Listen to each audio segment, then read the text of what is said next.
meeting of the Finance and Operations Committee will please come to order. Roll call, please, Mr. Board Secretary, Mr. Rogers. Thank you. As I state your name, please state you are present and can hear the proceeding. Dr. Haig. I am present and I can hear the proceedings. Mr. Desnoyers. I am present and I can hear the proceedings. Mr. Warsavage. I am present and can hear the proceedings. Mr. Neal. I am present and can hear the proceedings. Mrs. Dawes. I am present. Mr. Fields. I am present and I can hear the proceedings. Mrs. Curry. I am present and can hear the proceedings. Mrs. Mitchell. I am present. Mr. Brown. Present. The following motion shall be applicable for tonight's committee and special voting meetings. Policy 003 allows the board to suspend policies or parts of policies when appropriate. Therefore, due to the current ongoing COVID-19 crisis, I make the following motions to suspend language in 2 of the board's policies until the next regularly scheduled meeting. Policy 006.1, which regulates attendance at meetings via electronic communications, I move to suspend the language requiring board members to be present. Specifically, the language would be, a majority of board members shall be physically present at a board meeting when a board member attends through electronic communications. In Policy 006, which governs other requirements of board meetings, I move the suspension of language requiring that those members of the public wishing to participate be present. Specifically, the language in the section titled Public Participation would remove the words that reads present at a board meeting. Do I have a second? Second. This is Mrs. Mitchell. Thank you. All those in favor, please signify by saying aye. Aye. Aye. Aye. Aye. All those opposed, please say aye opposed and state your name for the record. Any abstaining, please say I abstain and state your name for the record. The motion carries. I will now turn over the Finance and Operations Committee meeting to my co-chair, Dr. Haig. Thank you, Dr. Brown. Mr. Rogers, would you please begin with an overview of our items for this evening? Sure. Tonight we have 3 agenda items, 2 of which are informational and 1 board action. The first agenda item is the summer capital project update. District administration will provide an update on the major projects completed during the summer of 2020, and this correlates with Goal 1 of the Upper Darby Comprehensive Plan. Agenda item number 2 is a safety and security update, which is also informational. District administration will provide an update on the impact of our recent site improvements. In addition, Superintendent Bernhardt from the Upper Darby Police Department will discuss the continued relationship between the school district and the police department. The third agenda item is policy, which will require board action. There are 3 policies tonight: 705, facilities and workplace safety; 904, public attendance at school events; 907, school visitors. Thank you, Mr. Rogers. Let's go ahead and get started on the first item then. So agenda item number 1, the summer capital project update.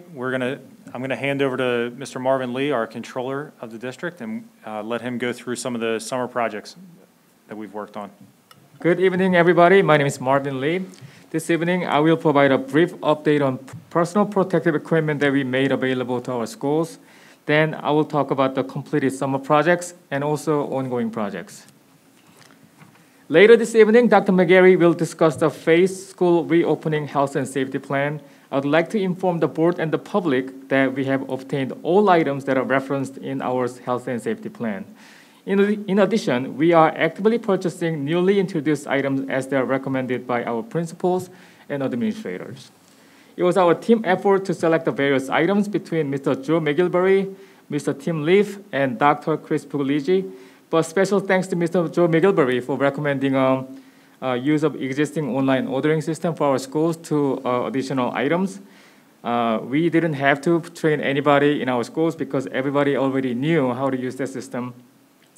And procurement office also conducts a weekly basis inventory over all the items, so we can make sure that we have all PPEs have enough quantities at all time. Before I go on to the next page, when I discussed the COVID-19 planning in May, I talked extensively about the electrostatic sprayers as a key unit to disinfect our schools on a nightly basis. Mr. Olson from the high school is here to quickly demonstrate how the unit works. Mr. Olson, can you show us how the unit works?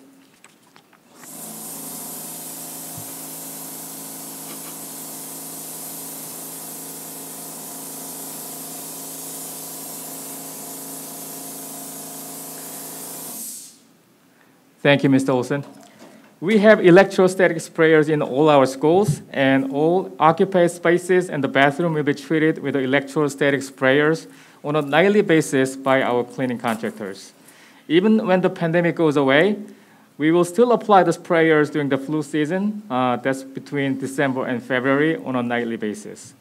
The purchase of all COVID-19 related items are funded through FEMA grant.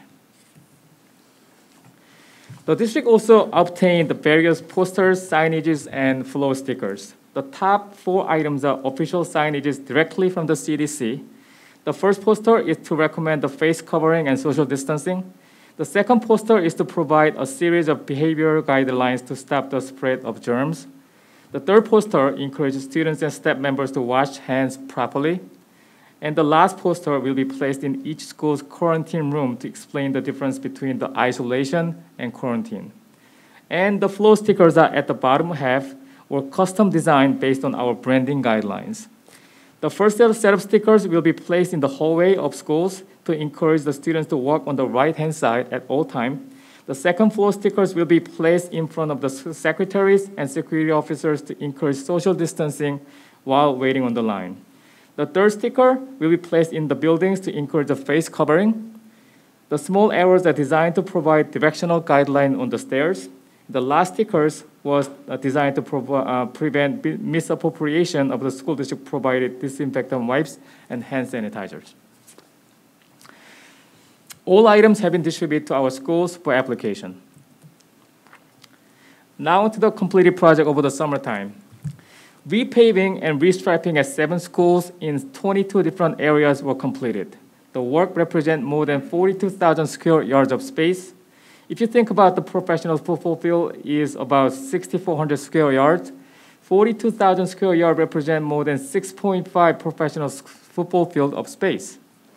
Blacktop at Bayard, Hillcrest, Highland Park, Primus, Westbrook Park, Drexel Hill, and High School were dressed. If you have been to our schools, you've been pleased to see our new blacktop in one of our schools.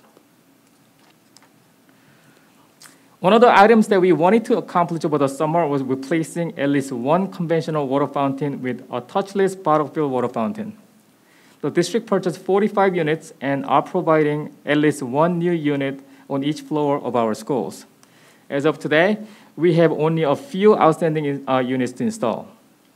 The purchasing and installation of the touchless bottle-filled water fountains was very timely, as the CDC recommends bringing their own water bottles and/or minimizing touching of water fountain in schools.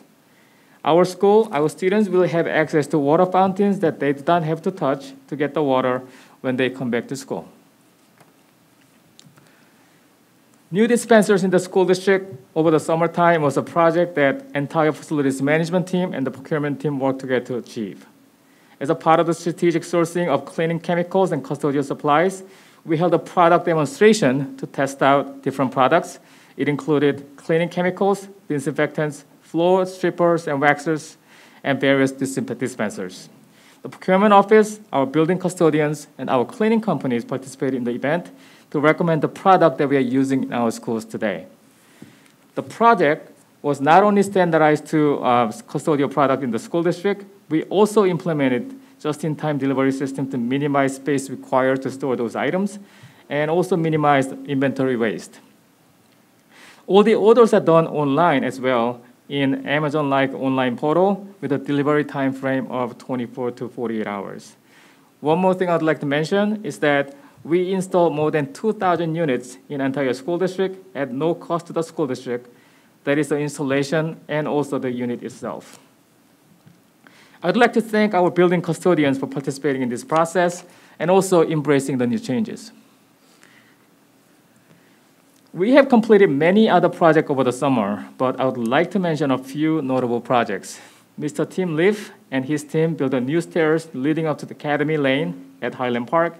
We talked to the principal, Joanne DeVito, and she said the double stairs will be extremely helpful when they have to perform the monthly evacuation drill. The facilities team also moved the meet and greet location at Bayard from the Bayard Road to Shelburne Road to provide a better parent experience while waiting for the students. Multiple sidewalks were repaired in multiple schools, and we also now have new gym floors at K Center, Beverly Hills, and Drexel Hill. Other notable projects include lower roof replacement at Garrettford, hallway painting at the Primus, a new PA system at Highland Park, and tile work at various different schools. Now, finally, onto the ongoing projects. The Beverly Hills window project include courtyard perimeter windows, the back of the building window, auditorium window, and gym windows. And Garrettford window project replacement work includes the complete replacement of entire building windows. The both jobs are scheduled to start on mid-May with an 8 to 12 weeks construction time, but the manufacturer delay due to COVID-19 significantly delayed the project. The facilities management team is working closely with the window companies to complete the project as quickly as possible. Unfortunately, we are not at a point to provide a time to start the project because there's still so much uncertainties due to COVID-19. Facilities management team will closely monitor the situation and complete the job in a safe and healthy manner. Craig Hanacek and the facilities team are working on toilet room modernization project at at Drexel Hill and the Stonehurst. Through this project, we are removing and replacing all toileting fixtures, drinking fountains throughout the building. 69 lavatories, 80 toilets, 72 stalls, 27 urinals, and 34 drinking fountains will be removed and replaced. As you can see in the pictures, toilet room in both schools will vastly improve the facility, and we are planning to have both toilet rooms ready before our students come back to school. The current Stonehurst pictures are still work in progress. You'll notice the private screen is missing between two urinals, and the electric hand dryer is missing in the picture. But we will make sure that everything is done properly before our students come back to school. This concludes my presentation tonight. However, before I take the questions, I would like to thank Mr. Tim Leaf for his work, not only in the summertime, but his work day in and day out. And I have been with the Abu Dhabi School District for about 18 months. I have never seen a person with a bigger heart and wider shoulder to carry so much responsibilities in the school district as usual. And I would like to thank Mr. Joe McGilvery for his wisdom and guidance as usual. I also finally would like to thank our custodians. We have made a lot of changes over the summertime, and they were embracing the changes with a positive attitude, and we feel like we're making a stronger team one day at a time. Thank you so much for your time. This concludes my presentation. Thank you, Mr. Lee. I second the applause. I'm also really excited to see this and appreciate both your appreciation of Mr. Leaf and Mr. McGilvery, but also, of course, we're so excited to have you, Mr. Lee. You've really done so many great things for us. Are there comments from the board?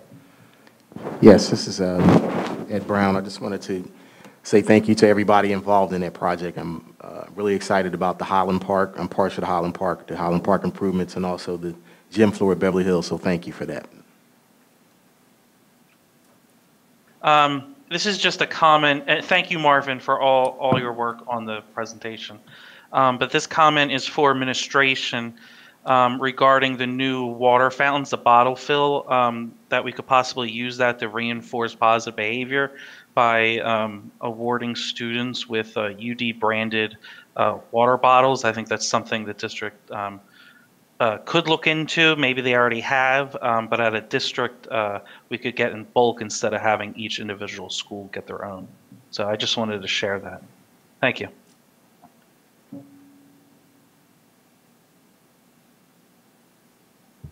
I think Mrs. Mitchell is next.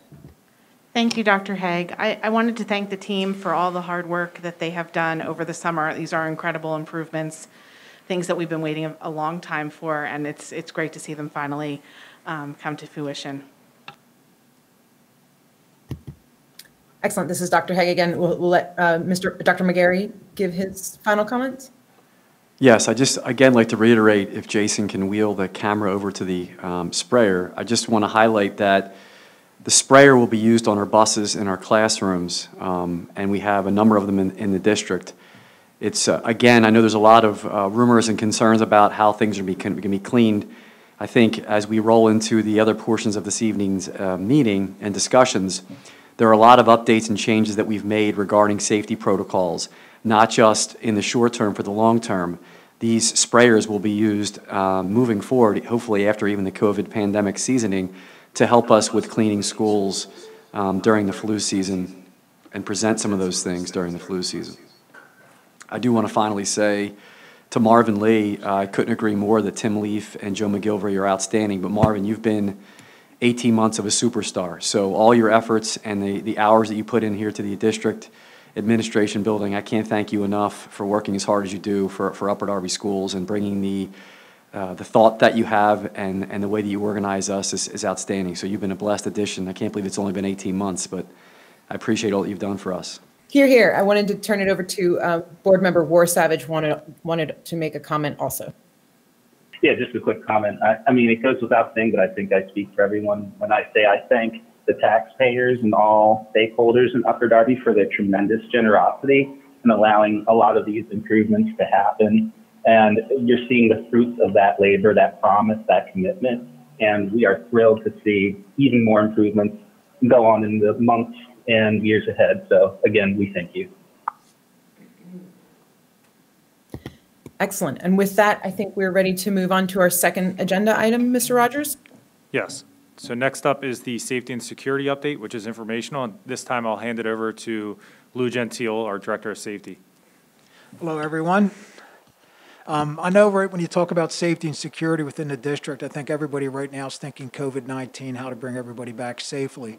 But we also have to keep in mind that we have to keep our students, when they do come back into our brick and mortar buildings, that they are kept safe and secure from internal, external threats.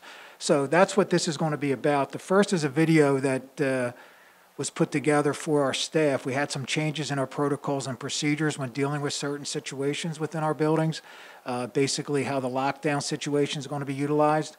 And I want to play this video so there's no, so you can see exactly what we're telling our staff and what they need to do during these certain situations. So if we can play that. Welcome, Upper Darby School District. This is Lou Gentile, your Director of Public Safety. And what I'd like to do now is go over some emergency preparedness and our lockdown procedures for you new teachers and also for our existing staff, because we do have some changes. The agenda I'd like to go over today with you guys in this short time that I have with you is the new lock-in, lock-out, and lockdown scenarios, a little bit about situational awareness, our Del Pass system, the new Crisis Go app, which all of you will be trained on later on, the active shooter response, which most of you know, the run, hide, fight, which is industry standard, the intervention to student violence, and medical emergency. So the new crisis response is the lock-in, lock-out, and lock-down. This is new this year, but it is similar to what we have done, but it just defines things a little better for us during certain situations. So the lock-in is pretty much a teach-in place. You will close your classroom door. You're not running out into the hallway pulling kids in. It's your kids, your classroom. You're conducting normal classroom activity, and just no one leaves your room, whether for hall passes or for any reason, until we get the situation we need under control. And that's basically clearing the hallways and common areas of all students. We will provide updates through the Crisis Go app. That will be on either your phones or on the laptops that you have. And just keep in mind that class change or dismissal time may be delayed. The lockout is basically our old shelter in place. You're bringing students that are outside into the school. You're conducting normal school operations within the walls of the school. And who comes and who goes from the school is controlled by the police, security, or an administrator. And again, updates will be provided, and dismissal times may be delayed depending on the situation. And also, you need to have a little heightened awareness that you might have to go into a possible lockdown and or an evacuation depending on the situation. Then we have our lockdown, which has not changed in several years. And basically, that is just a life-threatening situation that is occurring within the school, close proximity to the school, and we need to go into our lockdown. The next piece is an evacuation. Obviously, everybody remembers an evacuation as a fire drill, which we practice every month. That's orderly. But also during these situations, an evacuation might be a part of the run, hide, fight, where you're just running out of the building for safety reasons. A reverse evacuation, basically used as in a lockout situation where it's more orderly.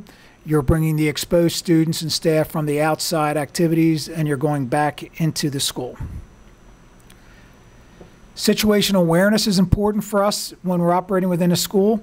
Everybody's a little different on how they process what they're seeing.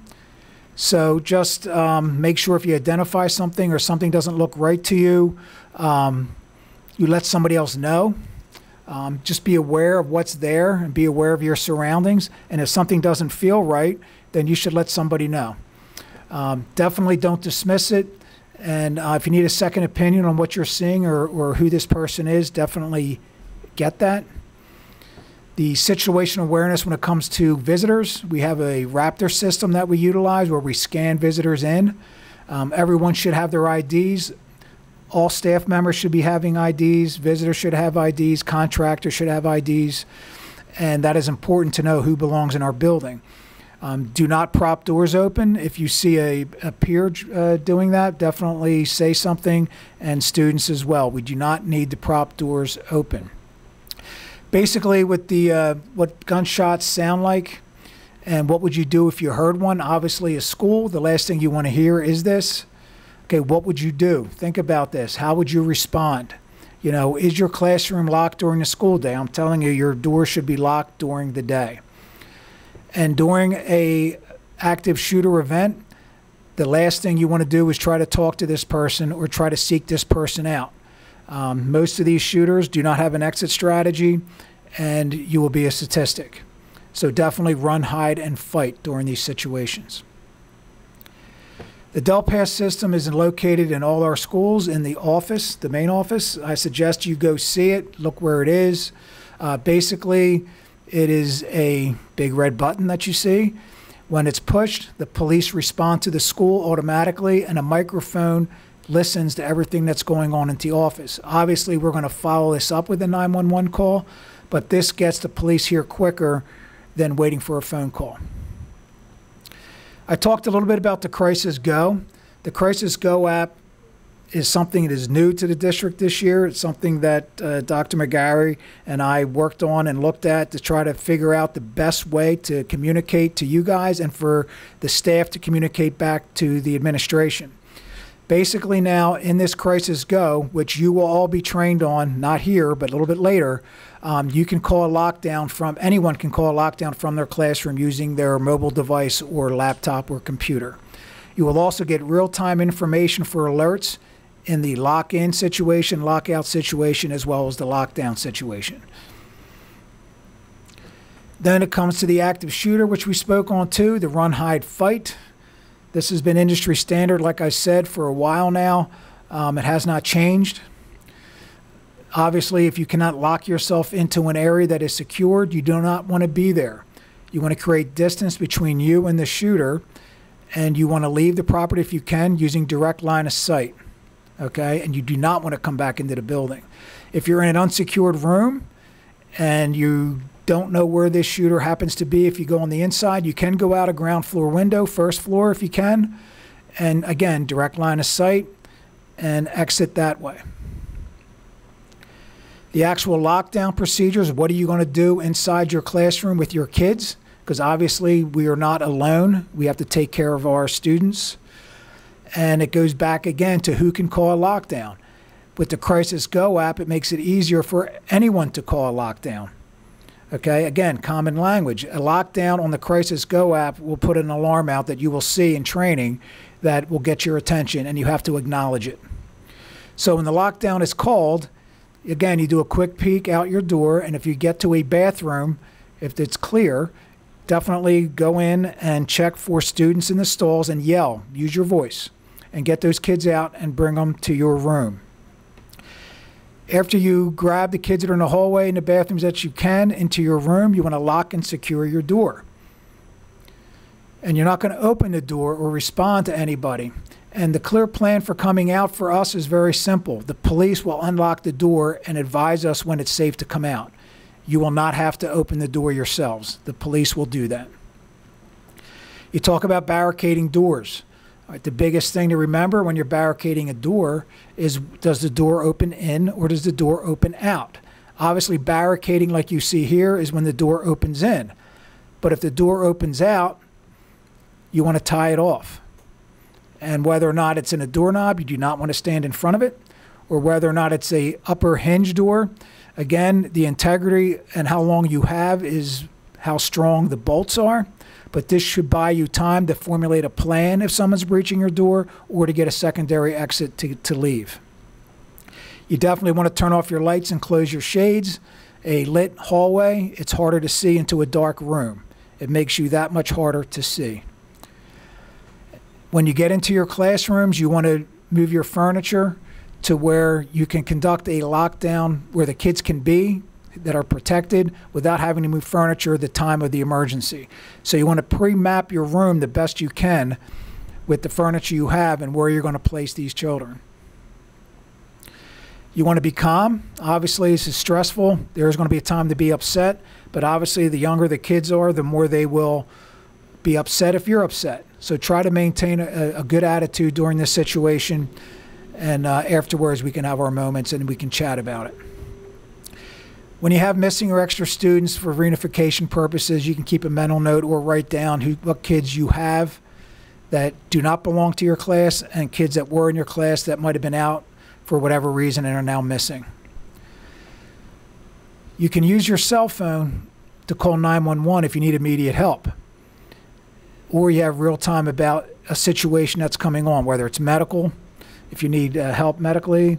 And you can also go to the Crisis Go app, because you're going to see there's real-time text exchanges during these critical incidences between administration, the staff, and also the police. The police will have access, and they will also be seeing the Crisis Go communications in real time as well. So you have two options with needing assistance in your room.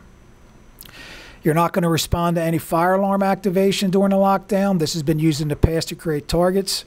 So if you hear the fire alarm go off after a lockdown is called, you are not to respond to that, and you would not be evacuated by that method. You want to remain in your room, like I said, until the police come and get you. And if you're moved out of the room, please follow directions of emergency responders. There's a reason why they're asking you to maybe go certain places or do certain things. Just do your best you can to follow their direction and create a safe environment for your kids in exiting the building. The other option is the fight option. Now, obviously, the run-hide piece to this should accommodate most situations, but there will be times, and it can be times, where you might have to fight back. You do not want to be a passive target. It's the last thing you want. It's not going to be pretty in some situations, but if you do nothing, you know, being a passive target, you will probably most likely lose your life, or others will be killed that didn't have to. So please be aware that you can fight back. It's okay to fight back. Okay, it's okay to yell and scream. It's okay to throw things. Whatever you have in the classroom to use, please use. And we're not going to discuss this with kids prior to an incident. These are situations that are game time decisions. We're not going to have, you know, first day of class have our lockdown instructions where you teach kids how to fight or throw things. We're not doing that. It's a game time decision. Okay? And the goal of the run, hide, fight, obviously, is to delay the attacker's access to you, the kids, until law enforcement arrives. And my suggestion also, for those of you that are new or changing buildings, to definitely walk through your school that you're at, look at all your exits, look at where different areas of the school is. If references are made to certain areas of the school, don't just come in the same door and leave by the same door every day. Definitely get a lay of the land. So now I want to move on to student violence. This has been an issue back and forth, and especially with all the recent issues with the CYS referrals and what can we do, what can't we do. Obviously, student violence is something we need to respond to, But the biggest part here is that if you're not comfortable in physically intervening, don't. And I'm not telling you you have to physically intervene. Okay? If you don't want to, do not. But do something. Assist in crowd control, witness identification, summon help, yell at them to stop. Anything you can do, but you don't have to physically intervene. With the medical emergencies that might occur in your classroom or in the school, obviously we have a good core of nurses within our buildings. They need to be contacted, type of emergency and where they're needed and what they might need to bring. And then if 911 needs to be called, an area where EMS has to go, some of our schools have different exits and entrances for the campus where it might be closer. So they might be directed to a different door, maybe not the main entrance every time. And if there's students within the class, if there's a medical emergency with a student, we want to clear that classroom. We definitely, the child in distress doesn't need an audience, and also we don't need to traumatize kids for no reason if we can avoid it. You want to assign staff to go with the ambulance. If there is no parent coming, you might be asked to do that. And always remember to use universal precautions at all times when dealing with any medical emergency. So that's it in a nutshell. Any questions or concerns, definitely you can reach out to your principal. You can email me as well. And have a safe and secure year. Take care. We did a lot of upgrades to the schools, if you've noticed, coming in with the cameras, the Crisis Go, which I spoke about before. I just want to mention real quick with the Crisis Go app, we've looked at many different type of app situations with this. The Crisis Go is very user-friendly, real-time information. You never get ahead of social media on these situations. I mean, texting is immediate, but this gives one voice, one message that's clear and concise from administration to the staff in one voice. It's not whispered down. And phase one we're doing now, there's a lot of options we can do with this Crisis Go that I'm really excited about and moving forward. There's a lot of things we can do to expand up what we're going to do now with it. We also did a lot of camera upgrades to the high school, middle schools, and all the elementary schools. Huge. And they've paid off with different situations that we've had already, holding different individuals accountable for their behaviors. We have new monitoring systems in 3 of the schools, the middle schools, which I'm going to show you. I have a few pictures I'm going to go through as well. The security entry vestibules that you see at the high school, I have pictures I want to show and explain what that looks like and what that's going to be. The big thing is retrofitting our schools, the middle schools and the high school with sensor alarms. What you're going to see is that if the door is propped open, it'll let us know in the security that there is a door that is open. There's also key access for certain staff, certain doors with certain permissions. And there's a one-button locking during a lockdown where we can lock all the exterior doors, and with the certain permissions the police have and others, they'll be able to get in. They're the only ones. So if anybody's outside during lockdown, you don't want to come in. You can still get out. You just won't be able to come back in. So if we can advance. This is the security monitoring station at the high school. If you go into both middle schools, you're going to see the same thing. Beverly Hills and Drexel Hill is basically what you're looking at there. There's a little more bottom monitors because our high school team actually is in service 24/7. And they can patrol. Before, they used to drive around to each school and, hope they come across somebody or hope they can find something. Now they can stay at a single location, monitor all the schools from one location, call 911 if needed, or respond to something they see instead of just trying to haphazardly drive on it. It's really helped us out a lot. Next. This is the gym area. We did increase the center doors were removed and an access system was put in there to put someone behind glass. This is mainly for our sporting events. It's not going to be used as an entry for people, but this is to mitigate our sporting events or that come in there. It'll help us a lot to regulate who comes in, who comes out, and how we're going to do that. Next one. Now this is the high school. Those that have come up here have seen the lobby of the high school has grown tremendously. It has a holding area, basically, for lack of a better word, to vet people out before they come into the high school. They have to be buzzed in the first door, vetted out through security, and then buzzed in the second door. We still use the Raptor system where they get vetted out and they're given a pass. Next one. This is how, the first one there is where the security will be sitting. I know it's kind of dark, but you'll see where their pod is, and there's 2 glass with a pass-through where they can get the IDs and scan And then the second one shows the bump out of where the doors are now. The existing security desk is going away. So everybody's like, oh my God, there's nowhere to go. That's going to go away. So the hallway will be what it was when I went here, going through there. So that's what I have. I know I'm talking fast, but if there's any issues or concerns with what I just said, and I do want to say, I know we're thanking a lot of people. I can tell you this, there were so many hands on this through the district. I can't mention everybody that's involved. I mean, a lot of good efforts by a lot of people and contractors as well. We hope to have these projects finished, the high school and Drexel Hill in October, Beverly Hills in mid-November, to get all these doors and everything squared away. The vestibules in Drexel Hill might take a little longer. We ran into some issues with that, with what we can do and can't do, but we're working through that as well, and that'll be done hopefully the beginning of next year. So if any questions or concerns, I'm all ears. So, Board President Brown and Meredith, Dr. Haig, if it's okay, I'd like to just briefly run through some of what we heard about tonight before we'd open up to comments with the board. I know we have a distinguished guest with us here this evening.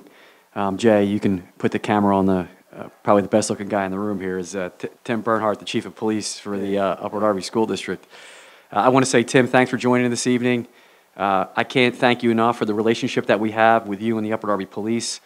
I know while there's a pandemic that's taken place without question, we'd be foolish this evening and not to address the idea of social injustice is also running justice seriously in our community and across this country.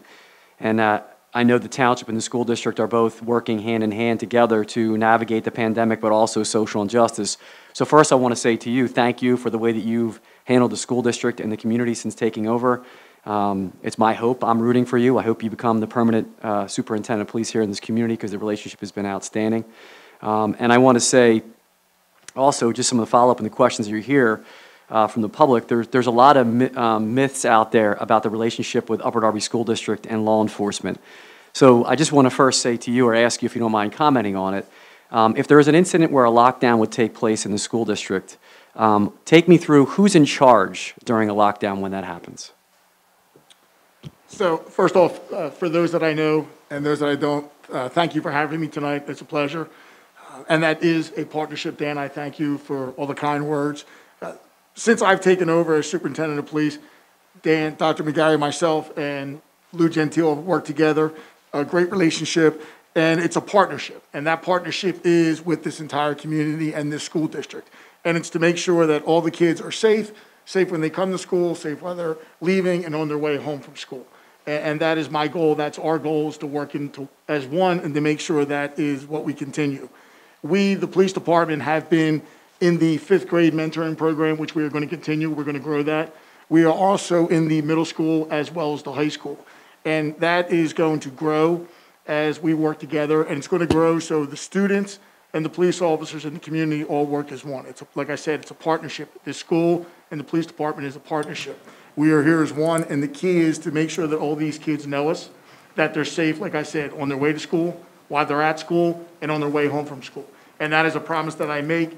And Dr. McGarry, like you said, you and I have worked together, and there have been some incidents, and we've come up with a solution. We came up with a response, and we worked that together. And that is the way it's going to continue, and I promise you that. And the goal of the police department is, again, to just get more of a relationship and more of a mentoring with the students at every level. When you speak of an incident that would occur at school, when the police department comes here, we are in charge.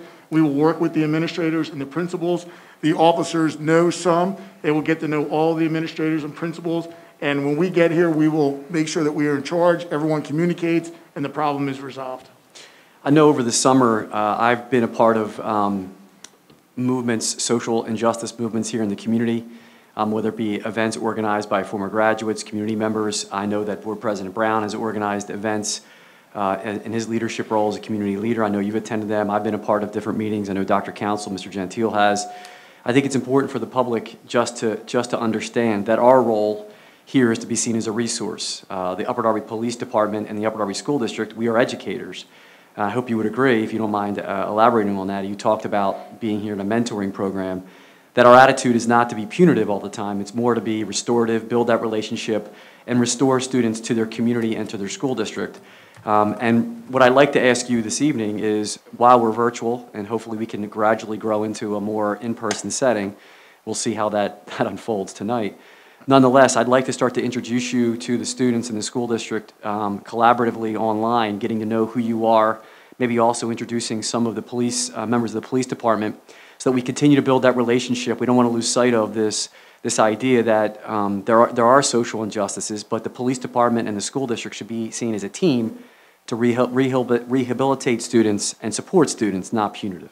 Yes, correct. And as I said earlier, back to the mentoring and working together with the police department and the school district and the security personnel through Lou Gentile, that is a plan that I want to have in place.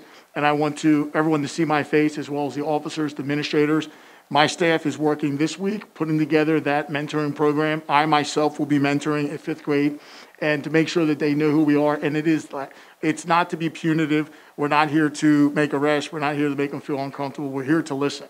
And I want to instill that in all the children at every level and every age, that we are here to partner with them, to listen, and to see what it is they need from us. And we want to learn from them.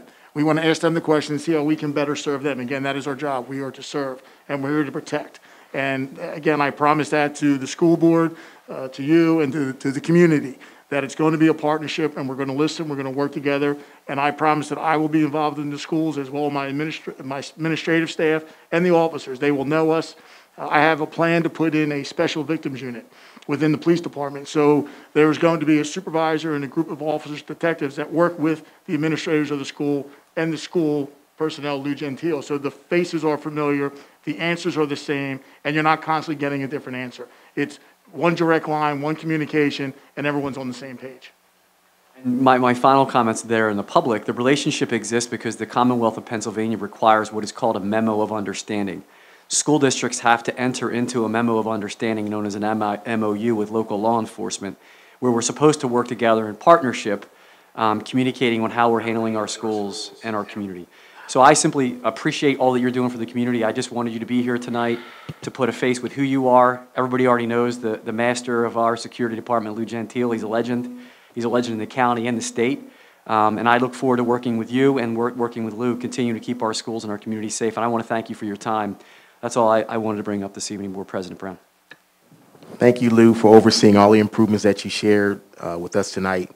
I know that you're highly sought after as an expert consultant by other schools and districts, so I imagine that will continue as we move forward. Tim, thank you for your partnership with the district and focusing on the safety of our kids. Thank you both for supporting the community and some of the nonprofit efforts that have taken place that show your total commitment to our community and our families. Thank you both. Thank you for your time on the presentation, Mr. Gentile. I truly appreciate it. Regarding the situation awareness and training that would be involved regarding that, I have read articles. I've even have seen videos of some school districts across the nation perform situation awareness lockdown drills that involve replica guns, guns with it does not have ammunition but still makes the noise. I want to make sure it's crystal clear what direction this school district would be taking if that would be happening, because I do not agree with that type of training, and I wanted to get your thoughts, either Mr. Gentile or Dr. McGarry, on that.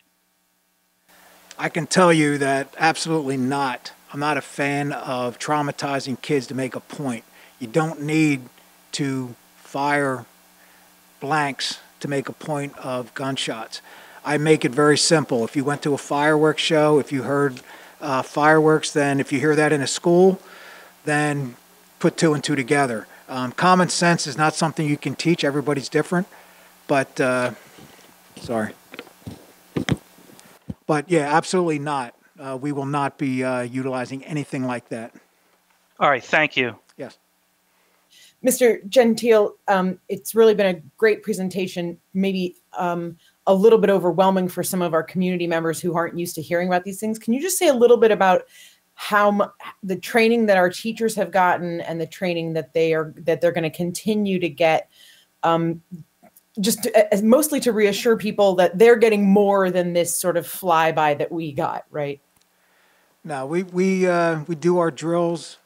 Each drill we have, we take our time. We talk to the staff. I'm available 24/7 for any staff, any faculty meetings I go to many to discuss issues or concerns that they have, whether it's an evacuation situation, whether it's an actual lockdown situation, no matter what it is. It is continuing, but you're right. I mean, these things it's hard for people to hear and see, but it is a reality that we do have to address, and I try to do it in a way that it's not to scare anybody. I'm not into the scare game. I think it's something that you have to get people to understand, and understand this is something we need to discuss and talk about before something happens, not afterwards. But yeah, we do continue education the best we can with our staff. It isn't just this video. My team and I'm in these schools every day. Our security team is certified through NASRA now as per Act 67, which gives them more interaction, and they know what they're doing as well. So there is a resource in each one of these buildings. If I can just add, Dr. Hegg, too, it's Dr. McGarry. Mr. Gentile and I have training that's a cabinet-level training.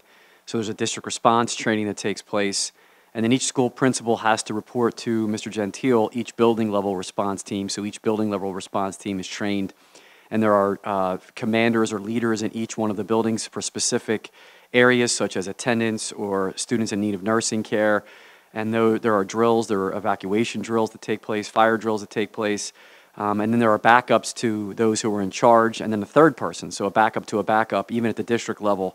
So we run these trainings out of central office with the principals and the administration during superintendent's meetings, and then they filter down to the principals, to their staff at the building level that take place throughout the year. So this is the initial training that takes place, and then from there it builds out from district level trainings to principal trainings and principals to their staffs. And often Mr. Gentile attends staff level trainings to work with secretaries or other assistants or other key players to teachers that will play a role in certain buildings if evacuations or emergency response takes place. We also are responsible in the county for what is called pod training. So many of the districts, many of the administrators in the school district, if there were a county emergency and let's say that we had to give out some medication, Upper Darby School District is considered a pod dispensement area. So we also do county training on having to respond to dispensing medications or maybe setting up, which we have recently if there's a flood in the community. So the school district administration, Lou Gentile, myself, and obviously Mr. Bernhard for the chief of police, and our principals are always working together over holidays, weekends, any kind there's an incident, the school districts are involved, not just during the school day. This is Dr. Hegg. Thank you, Dr. McGarry, and thank you, Mr. Gentile. I had no doubts that there was quite a lot of training going on. I just wanted to make sure our community members understood that this is just a brief overview that we're giving tonight, and it's good stuff. If there are no further questions, shall we turn it back to Mr. Rogers or perhaps Mr. Desnoyers for the third agenda item? Yes, next is policy, which will require board action. And as you stated, I'd like to hand it over to Mr. Desnoyers to give a brief statement on the three policies up tonight under our agenda. Thank you, Mr. Rogers and Dr. Hegg. There are three policies on the agenda this evening. The changes to these three policies are related to are all related to COVID-19. So updates are being made related to COVID-19 to the policies on the agenda this evening. I have a summary of changes being made to these policies, and what I will do is I will list and explain the categories into which COVID-19 related changes fall, rather than a full explanation of the changes to each policy. So it's a bit of a lengthy summary, but this applies to changes related to policies under consideration for the Education and People Services Committee meeting that will take place next, as well as changes to policies, the 3 policies in this meeting. So changes related to COVID-19 fall into the following categories. 1, updates are implemented to generally refer to guidance from state and local health officials in addition to existing language on compliance with law and regulations, since much of the current public health situation is not addressed in law or regulations at this time. Category 2, updates are being implemented related to vaccines and immunizations, including language regarding the 2-month suspension of the regulations covering vaccines and immunizations at the beginning of this school year. That's applicable to policies for the Education and People Services meeting. 3rd, language referring to public health issues and communicable diseases has been added or strengthened. This includes reference to face coverings and the need to quarantine. 4, language regarding health monitoring has been added. 5, language related to board-approved health and safety plans has been added. Number 6, language related to virtual instruction has been added or strengthened. Category number 7, language related to instructional days and hours for the current school year and temporary emergency provisions for instructional time and how those temporary provisions may be established has been added. Category number 8, language regarding restrictions on access when necessary to school buildings, grounds, and school events has been added or strengthened. So those are the 8 categories into which COVID-19 related changes fall, and you can refer to the 3 policies on the agenda for this meeting. Those are Policy 705, Facilities and Workplace Safety, Policy 904, Public Attendance at School Events, Policy 907, School Visitors. Those policies with the specific changes indicated are posted to board docs. That concludes my report on policies for this meeting. Thank you, Mr. Desnoyers. Are there any comments or questions from the board members on these policy changes?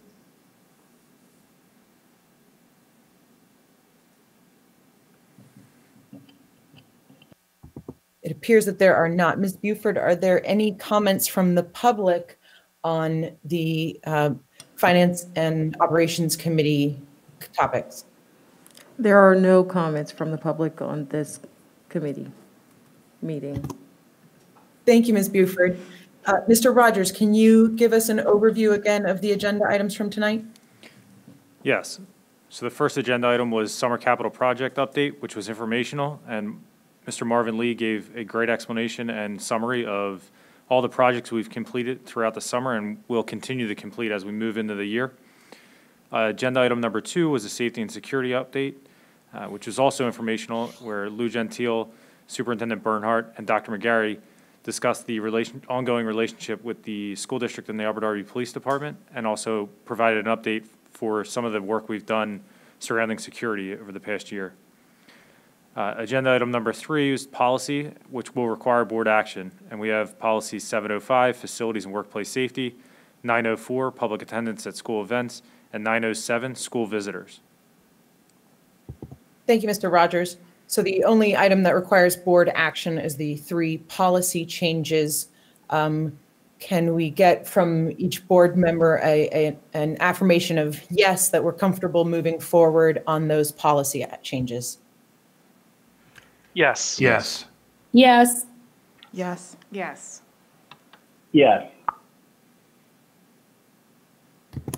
Excellent. Yes. I will turn it back to President Brown then. Thank you, Dr. Haig. A motion is in order for the adjournment of the Finance and Operations Committee meeting.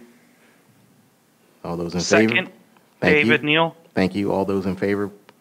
Aye. Aye. Meeting adjourned. Aye.